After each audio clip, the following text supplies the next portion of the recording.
Hey everybody, what is going on? This is Scott Garber back in the saddle of the Profluence Sports podcast. Special edition coming to us live from the Peak Conference, inaugural Peak Conference with one of our founders, Robert Davari from Tixr. Robert, my man, welcome to the show. How are you doing today? I'm good. Thanks for having me. How you doing? Oh, so good, man. You know, like I said, inaugural conference, 1,300 of the most elite investors, founders, executives across the sports landscape.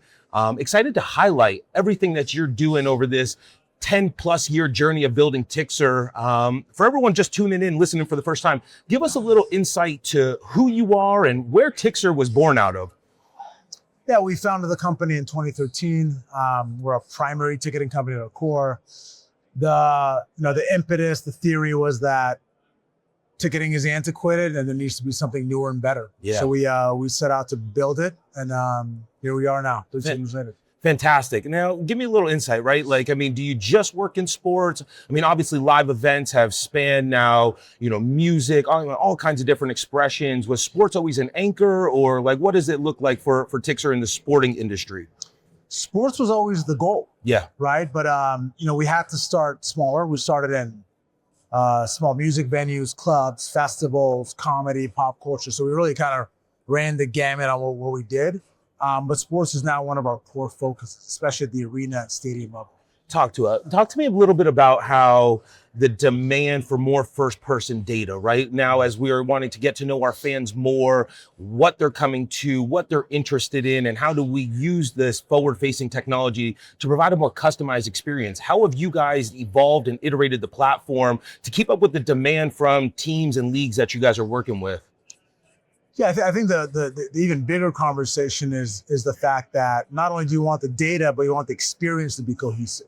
So, one of the things that we did was we took a lot of desperate kind of separated vendors that were creating like one ticketing ecosystem, like group sales and apps, and we brought them all to one platform.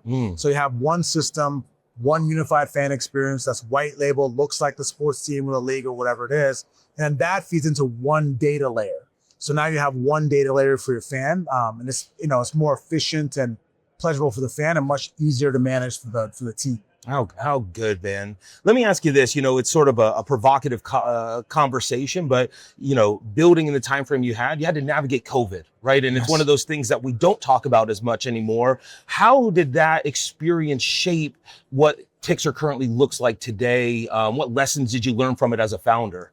That's a really good question. I mean, COVID was, almost an extinction-level event for the industry, right? Like 98% revenue loss overnight because we're in live entertainment. You can't be close to anybody. What we learned was how resilient our team is. Ooh. We banded together. We didn't let anybody go. People took pay cuts. We had enough cash in the bank to get us through, and we just rolled up our sleeves and we said, you know what, guys? We don't have any events to support, so let's just build. And we built international capability. We built the first versions of our reserve seated product that now anchor our broader sports initiative. And coming out of COVID then, we were stronger, more focused, more disciplined. Because when you have to survive in a really difficult environment like that, the integrity of your team, the integrity of your product and your process, what comes out, and we came out on top. I love it. It's one of those things that I think it's shaped the current market that we're living in, but we sort of want to forget it, right? So appreciate you sharing some nuggets there. Give me a little insight. When we think about the global sporting market, there's a ton of legacy teams and leagues that exist, but we're watching a ton of challenger leagues, emerging leagues that pop up. How are you guys carving out market share against some of the larger behemoths that we're accustomed to seeing within the ticketing space that have sort of had a stronghold on the market? Yeah, what's interesting about kind of what you brought up is we started, we had to get some proof of concept stuff out in sports. So we signed the Pro Pickleball League, for example. Yeah. Right. And then now we've seen them use our technology plus, clearly their execution to grow that league and use more and more features. And that has now served, that and other deals have served as case studies for the pros. Right. And the way you really have to get into the pros, we found, is you have to find the right teams with the right executives that are thinking less from a conservative, risk-averse mindset and more towards a visionary mindset. And we found that in teams like the San Jose Earthquakes, the Houston Dynamo, that really wanted to change from the legacy. And given we had great case studies on what we had done, they were ready to make the leap and say, okay, we like what you're doing, and we've had a great amount of success with you so far. I love that development side of things, right? We build use cases to then go upstream. I think one thing that we see from our lens on Profluence is this professionalization that's happening, not just at the pro level, but now, college has turned into its own ecosystem, and then everything downstream into youth sports. Are you seeing any early trends on, youth events, basketball, soccer, football, utilizing your platform to get that elevated experience and really start to level up for the fans that are attending? No, we are. We actually ticket the Arizona Athletic Complex. It's a massive, I think it's the largest youth sports facility in America. Yeah. And they have 30, 40 basketball courts and all that kind of stuff. But it's a very complex type of thing where they have, individual reservations and general admission access. So that ended up being a really kind of cool foray into understanding the scale of youth sports when you're building these huge facilities.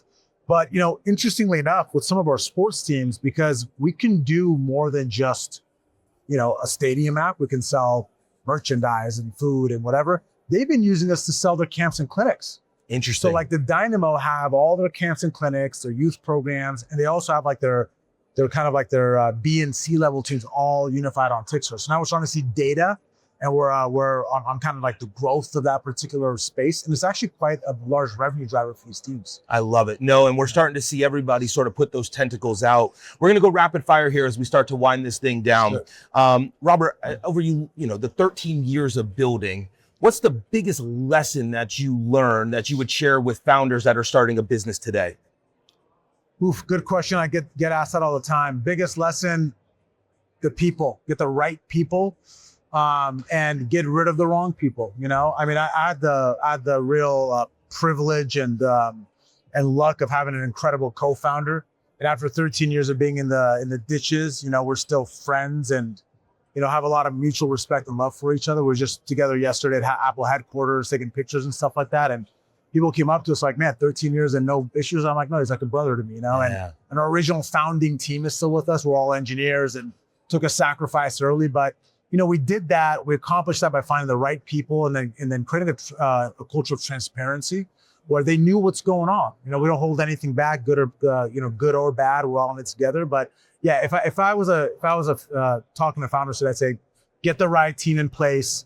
Be very, very, very particular about who you pick and pick the right people to go on this journey. It's not easy. Yeah, I love that. And you guys heard it here first. I think that's a lesson that we can take into our life, not just in business, but that spans across all of our relationships. Let's talk one more question specific to Peak. Obviously, it's the first year here, a ton of excitement.